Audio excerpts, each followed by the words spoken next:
یہ واقعہ شام کے شہر دمشق میں ہوا۔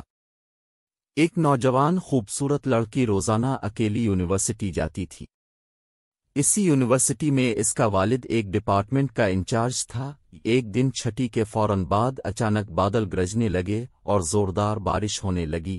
ہر کوئی جائے پناہ کی تلاش میں دوڑ رہا تھا۔ سردی کی شدت بڑھنے لگی، آسمان سے گرنے والے اولے لوگوں کے سروں پر برسنے لگے۔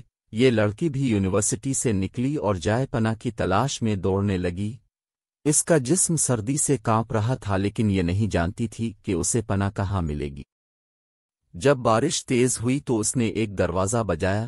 گھر میں موجود لڑکا باہر نکلا اور اسے اندر لے آیا اور بارش تھمنے تک اپنے گھر میں رہنے کی اجازت دے دی۔ دونوں کا آپس میں تعارف ہوا تو معلوم ہوا کہ لڑکا بھی اسی یونیورسٹی میں پڑھتا ہے جہاں وہ خود زیر تعلیم ہے، اور اس شہر میں اکیلا رہتا ہے۔ ایک کمرہ برآمدے اور باتھ روم اس کا کل گھر تھا۔ نوجوان نے اسے کمرے میں آرام کرنے کو کہا اور اس کے پاس ہیٹر رکھ دیا اور کہا کہ کمرہ جب گرم ہو جائے گا تو وہ ہیٹر نکال لے گا۔ تھوڑی دیر لڑکی بستر پر بیٹھی کانپتی رہی۔ اچانک اسے نیند آ گئی تو یہ بستر پر گر گئی۔ نوجوان ہیٹر لینے کمرے میں داخل ہوا تو اسے یہ بستر پر سوئی ہوئی لڑکی جنت کی حوروں کی سردار لگی۔ وہ ہیٹر لیتے ہی فوراً کمرے سے باہر نکل گیا، لیکن شیطان جو کہ اسے گمراہ کرنے کے موقع کی تلاش میں تھا اسے وسوسے دینے لگا۔ اس کے ذہن میں لڑکی کی تصویر خوبصورت بنا کر دکھانے لگا۔ تھوڑی دیر میں لڑکی کی آنکھ کھل گئی۔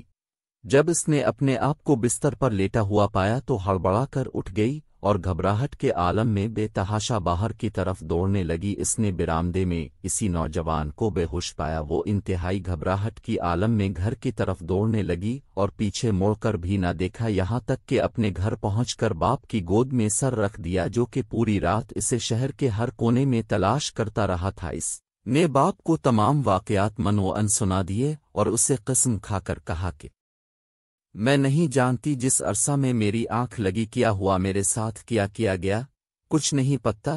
اس کا باپ انتہائی غصے کے عالم میں اٹھا اور یونیورسٹی پہنچ گیا اور اس دن غیر حاضر ہونے والے طلباء کے بارے میں پوچھا تو پتہ لگا کہ ایک لڑکا شہر سے باہر گیا ہے اور ایک بیمار ہے، ہسپتال میں داخل ہے۔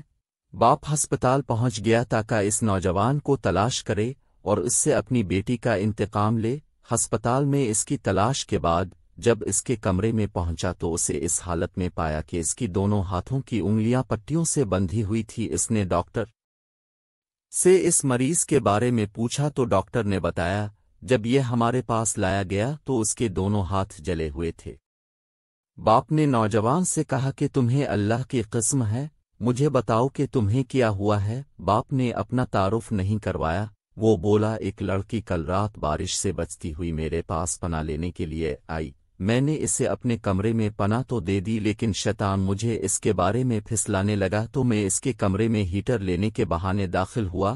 وہ سوئی ہوئی لڑکی مجھے جنت کی حور لگی، میں فوراً باہر نکل آیا، لیکن شیطان مجھے مسلسل اس کے بارے میں پھسلاتا رہا اور غلط خیالات میرے ذہن میں آتے رہے۔ تو جب بھی شیطان مجھے برائی پر اکساتا میں اپنی انگلی آگ میں جلاتا تاکہ جہنم کی آگ اور اس کے عذاب کو یاد کروں اور اپنے نفس کو برائی سے باز رکھ سکوں، یہاں تک کہ میری ساری انگلیاں جل گئی اور میں بے ہوش گیا۔ مجھے نہیں پتا کہ میں ہسپتال کیسے پہنچا۔ یہ باتیں سن کر باپ بہت حیران ہوا، بلند آواز سے چلایا اے لوگو، گواہ رہوں میں نے اس پاک سیرت لڑکے سے اپنی بیٹی کا نکاح کر دیا ہے۔ سبحان اللہ ہے، اللہ سے ڈرنے والوں کا ذکر۔